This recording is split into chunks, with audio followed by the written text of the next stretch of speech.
So Dr. Colvin and Dr. Walt Johnson, for many years after the retirement of Dr. Bargeron, were looking after this cadre of patients. These patients develop other medical problems and in fact typically are very complicated. And Dr. Colvin and Dr. Johnson just did not have time to address all of the other medical problems.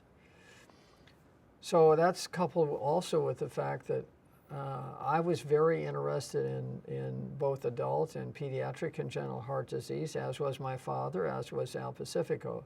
So my father had died, Al Pacifico had retired. We saw the need to expand the program just to serve the need, but also as a potential opportunity to expand an existing program at UAB, which was never really formalized. It was just another form of congenital heart disease in a slightly older patient. So the world began to change probably over the last decade in focusing among institutions about adult congenital heart programs.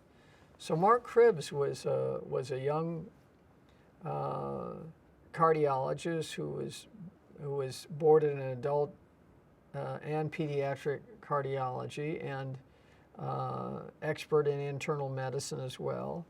And there are a handful of people like Mark who have decided to dedicate their lives to the care of adults with congenital heart disease. So he doesn't deal with children, but he deals only with adults. He is very, very comfortable and expert at dealing with non-cardiac medical problems. So that piece was extremely important to put in place at UAB in order to help this program grow. In addition, we now have 3 dedicated congenital heart surgeons, myself, Dr. David Cleveland, and Dr. Bob Dable, and all 3 surgeons are totally committed to adult congenital heart disease as well as infants and children.